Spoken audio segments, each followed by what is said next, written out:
Nous sommes en Océanie, sur une petite île, dans un village. Dans ce village vit un couple, Rouné et Della. Rouné et Della sont amoureux. Et si vous pensez connaître l'amour, sachez que vous avez tort. Car il n'existe pas d'amour plus pur ni plus profond que celui que partagent Rouné et Della. Ils passent tout leur temps ensemble. Quand ils sont ensemble, ils ne font plus qu'un. Quand ils se regardent, ils voient leur âme au fond de leurs yeux. Et quand ils se touchent, on dirait que le temps lui-même s'est arrêté pour les laisser profiter de cet instant. Rouné et Della passent donc leur temps ensemble, depuis leur plus tendre enfance. Comme Rouné est pêcheur, il emmène souvent Della avec lui, au large, dans sa barque. Et ce jour-là, Rouné est à l'avant de la barque, debout, il rame. Della, elle, est assise à l'arrière. Les yeux fermés, elle profite du soleil et elle laisse l'écume asperger son visage. Tous les deux sont très heureux. Tellement heureux qu'aucun des deux ne voit que là-bas, une tempête est en train de se lever. Et maintenant, le vent souffle fort.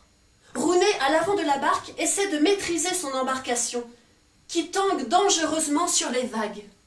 Les vagues se font de plus en plus grosses et d'un coup, Della est projetée en arrière et tombe dans l'océan. Affolé, Rouné essaie de ramer vers elle, mais le courant est trop fort. Alors il plonge et nage pour la rejoindre. Au moment où il tend le bras pour la toucher, une énorme vague l'emmène encore plus loin. Avant de disparaître dans les flots, Della a juste le temps de s'adresser à Rouné. Elle lui dit « Je reviendrai, en phoque blanc, je chanterai pour toi !» Elle n'est déjà plus là. Quand Rouné arrive enfin au rivage, il est sauvé. Mais désormais, il n'a plus goût à la vie. Son seul plaisir, c'est de se promener le soir, au crépuscule, le long de la plage, en espérant entendre le chant d'un phoque blanc. En vain. Alors ses frères, qui habitent avec lui dans la cabane, essaient de raisonner Rouné. Ils lui disent « Della ne reviendra pas. Oublie-la. Marie-toi, fais des enfants, sois heureux. » Les jeunes filles noyées ne se transforment pas en phoques blancs. Ce ne sont que de vieilles histoires, des légendes racontées par de vieilles personnes. N'y crois pas. Bien sûr, Rouné les écoute, mais il ne peut pas et ne veut pas y croire, car au fond de lui, il sait bien qu'un jour son amour lui sera rendu. Et une nuit, Rouné est réveillé en sursaut dans la cabane. Il hurle dans la cabane. « Écoutez, écoutez, c'est son chant, elle m'appelle !»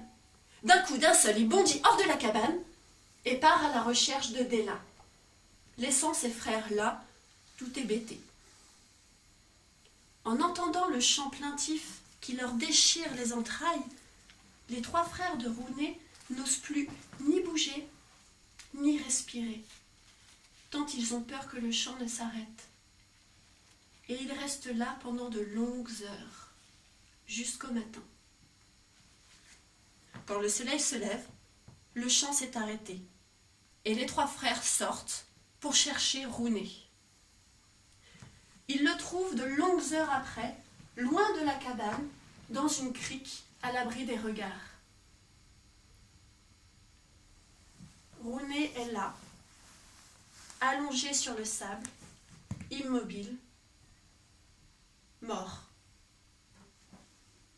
Mais un merveilleux sourire illumine son visage, un sourire de tendresse, de bonheur et d'amour. Et dans ses bras, Rounet serre fort contre lui le corps d'un grand phoque blanc.